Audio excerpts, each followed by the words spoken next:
क्या हुआ? उस काले आदमी ने मुझसे कहा कि अगर मैं आगे गया तो मारा जाऊंगा। आगे एक बूढ़ा आदमी सड़क पर जा रहा है, वो एक दानव है और मुझे मार डालेगा। लेकिन मुझे हर हालत में अपने घर आना था। मैंने उस काले आदमी से उस दानव से बचने का तरीका पूछा। फिर उसने क्या कहा? उसने कहा कि उस बूढ़े को अपनी कार में बिठा लेना और उससे एक शब्द कहना, मौत। ये सुनकर मैं भी थोड़ा सा डर गया और डरते हुए बोला, फिर क्या हुआ?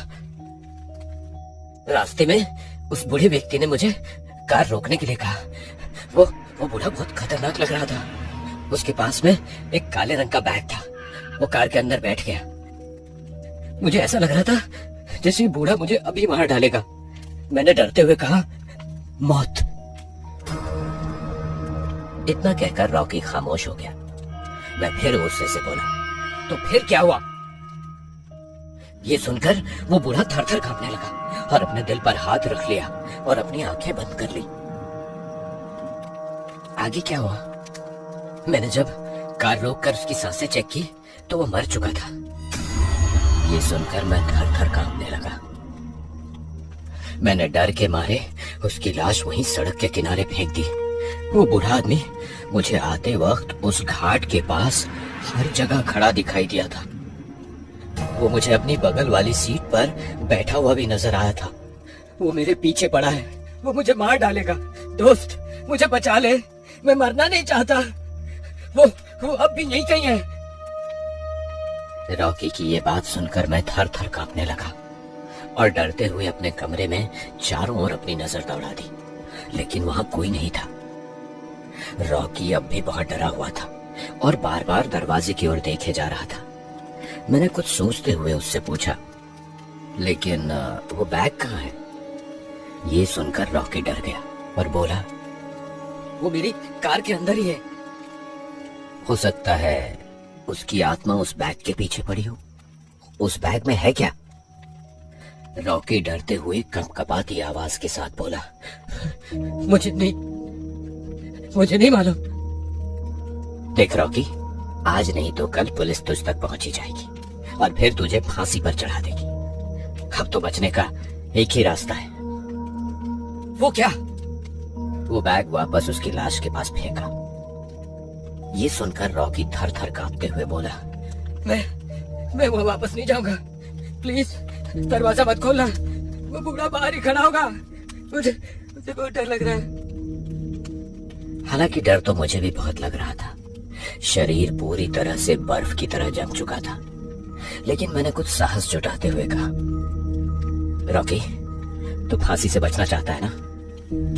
रॉकी ने कुछ जवाब दिए बिना हाँ में सिर हिला दिया।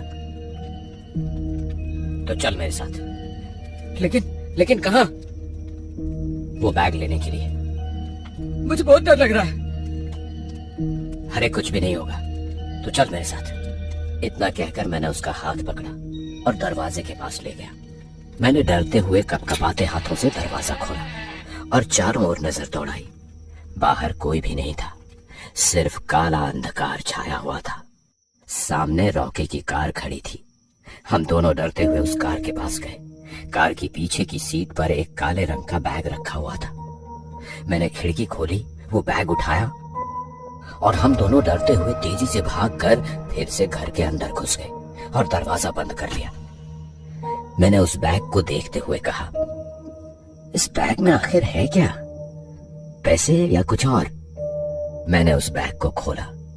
उसके अंदर एक नया लैपटॉप था। मैंने लैपटॉप चालू किया, लेकिन उसमें पासवर्ड लगा हुआ था। मैंने बहुत खोलने की कोशिश की, लेकिन वो नहीं खुला। यार, गलत पासवर्ड लगाने से लैपटॉप खराब हो सकता है। देख रॉकी, जब तक ये लैपटॉप हमारे पास है तब तक हम मुसीबत में हैं। पुलिस इस लैपटॉप के जरिए लोकेशन ट्रेस करके हम तक पहुंच सकती है। हमें इस लैपटॉप को वापस उस लाश के पास रख कर आना होगा। रॉकी ने हाँ में सिर हिला दिया। मैंने फिर से वो लैपटॉप उस बैग में डाला और हम दोनों कार में आकर बैठ गए। मैंने डरते हुए रॉकी से पूछा, तू ड्राइव तो कर लेगा ना, या फिर कार मैं चलाऊं? रॉकी ने अपना पसीना पोंछते हुए कहा, इतना कहकर उसने कपकपाते हाथों से कार स्टार्ट की और धीरे धीरे चलाते हुए हम दोनों उस खूनी खंजरीला घाट की ओर जाने लगे। मेरे मन में अनेक सवाल चल रहे थे कि वो बूढ़ा व्यक्ति कौन था और मौत शब्द सुनते ही वो मर क्यों गया। वो काला व्यक्ति कौन था। इस लैपटॉप में आखिर क्या खास है।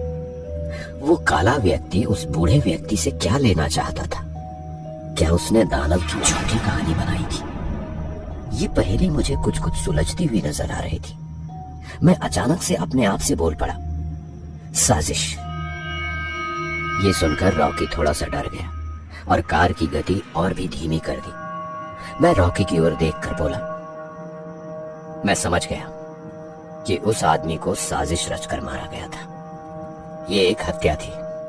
वो काला व्यक्ति जरूर इस बूढ़े व्यक्ति से बदला लेना चाहता था। उसने पहले उस बूढ़े व्यक्ति को खूब डराया, सड़क पर भगाया। वो जानता था कि वो बूढ़ा दिल का मरीज है। उसे पहले मौत का डर देकर खूब डराया गया और फिर उसने तुम्हारे मुंह से उस बूढ़े के सामने मौत शब्द बुलवाया, क्योंकि अगर एक अनजान व्यक्ति ये बोलेगा तो बूढ़ा और भी ज्यादा डर जाएगा और उसे हार्ट अटैक आ जाएगा और वो मर जाएगा, जो शायद उसके बोलने से ना आता। और जैसा वो काला व्यक्ति चाहता था बिल्कुल वैसा ही हुआ। उस बूढ़े व्यक्ति से बदला लेना चाहता था, इसलिए उसने तुम्हें अपना मोहरा बनाया। ऐसा करने से कोई सपने में भी नहीं सोच सकता था कि उस आदमी की हत्या हुई है। कल सुबह पुलिस ये कहते हुए केस को बंद कर देगी कि उस बूढ़े को इस घाट में हार्ट अटैक आ गया था। उस काले व्यक्ति ने दानव की झूठी कहानी तुम्हें सुनाई और एक खतरनाक साजिश रची। इतना कहकर मैं थोड़ा सा मुस्कुराया और सोचने लगा कि उस काले व्यक्ति ने क्या खतरनाक साजिश रचकर उस बूढ़े को मारा है ताकि किसी को शक भी ना हो। रॉकी ये सब सुनकर कुछ गंभीर हो गया और कार की स्पीड बढ़ा दी। मैं ये सब कुछ देखकर बुरी तरह डर गया। इससे पहले कि मैं कुछ बोल पाता, रॉकी ने मेरे हाथ से वो बैग छीना और खिड़की खोलकर कार से बाहर कूद गया। ये देखकर मैं बुरी तरह डर गया। कार तेजी से नुकीले पत्थरों की ओर भागी जा रही थी। मैं बर्फ की तरह जम चुका था। शरीर को लकवा मार गया था। मैं हिल भी नहीं पा रहा था। कार लोट-पोट होते हुए उन नुकीले पत्थरों से जा टकराई। मैं कार के आगे के शीशे से टकराकर बाहर जमीन पर जा गिरा। मेरे शरीर में हर जगह कांच चुभ गया था। खून बह रहा था। असहनीय दर्द हो रहा था। मैं बस जमीन पर बेजान पड़ा दर्द से कराह रहा था। सब कुछ धुंधला सा नजर आ रहा था। मेरे कुछ भी समझ में नहीं आ रहा था कि क्या हो रहा था। मैंने अपनी आंखें बंद कर ली और कुछ देर बाद में अपने आप से बोला, साजिश। ये सब मुझे मारने की एक साजिश थी। रॉकी मुझे मारना चाहता था। उसने मुझे झूठी कहानी सुनाई और मुझे यहाँ पर लेकर आया। उसने लैपटॉप का झूठा खेल रचा, क्योंकि अगर लैपटॉप ही नहीं होता तो मैं शायद यहाँ पर कभी भी नहीं आता। मैं लड़खड़ाते हुए शरीर के साथ खड़ा हुआ और धीरे धीरे चलने की कोशिश करने लगा। लेकिन रॉकी ने ये सब किया क्यों? अरे हाँ, ये सब रॉकी और मेरी पत्नी अनाया ने मिलकर किया है। वे दोनों आपस में प्यार करते थे, इसीलिए अनाया मुझे अपने पास बुला रही थी। वो भी चाहती थी कि मैं मारा जाऊं। उन दोनों ने ये जाल बुना, इसलिए उस दिन वो दोनों एक दूसरे को देखकर मुस्कुरा रहे थे। तभी मुझे कुछ याद आया और मैं खुद से बोल पड़ा, मैं कितना मूर्ख हूं जो इस साजिश को न समझ सका। और यही नहीं, वो मुझसे कुछ रुपये उधार भी मांग रहा था ताकि वो एक लैपटॉप लेकर आ सके। ये वही लैपटॉप था। उसने मुझे इतना बड़ा धोखा दिया। अब वो पुलिस से कह देगा कि विजय मेरी गाड़ी लेकर अपनी पत्नी को लेने के लिए गया था और रास्ते में उसका एक्सीडेंट हो गया। पुलिस कुछ भी छानबीन नहीं करेगी और किसी को उस पर शक भी नहीं होगा। मैं ये सब सोचते हुए लड़खड़ाते कदमों से सड़क पर आ गया। शरीर से खून बह रहा था। बहुत दर्द हो रहा था। मैं अपने आप से बुदबुदाया, मुझे पहले सिटी हॉस्पिटल जाना चाहिए और अपना इलाज करवाना चाहिए। मैं तेजी से सड़क पर सिटी हॉस्पिटल की ओर दौड़ने लगा। बहुत दर्द हो रहा था। कुछ दूर दौड़ने के बाद मैं सड़क के बीचों बीच खड़ा हो गया और अपने दोनों हाथ फैलाकर आसमान की ओर देखकर जोर से चिल्ला उठा। और फिर अचानक से सड़क पर पीठ के बल गिर गया। मुझे अचानक से याद आने लगा कि ये सब कुछ मैंने पहले भी कहीं देखा है। तभी मैं अपने आप से बोल पड़ा, अरे नहीं, एक्सीडेंट वाले दिन एक सफेद परछाई इसी तरह सड़क पर गिर गई थी। वो मैं ही था। ये खंजरीला घाटी मुझे मेरा भविष्य दिखा रही थी, लेकिन मैं पागल कुछ समझ ही ना सका। मेरे दिमाग में सिर्फ एक शब्द चक्कर काट रहा था और वो था साजिश। मेरे शरीर से सारा खून बह चुका था, सर फट चुका था, मैं अब खड़ा भी नहीं हो सकता था। शरीर पूरी तरह से जवाब दे गया था। मेरी आंखें धीरे धीरे बंद होने लगी। मैंने अपनी आंखों को खोलने की पूरी कोशिश की, पर अंत में मेरी आंखें बंद हो गई, हमेशा के लिए।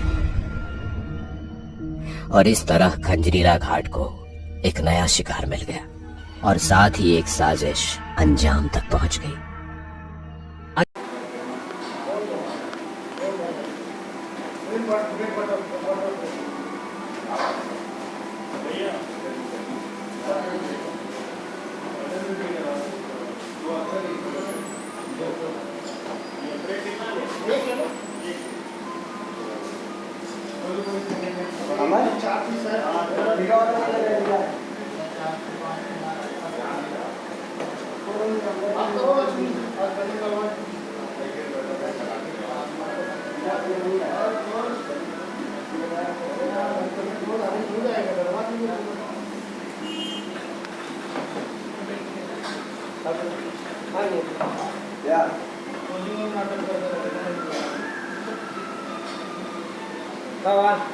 चिपी चिपी करके पानी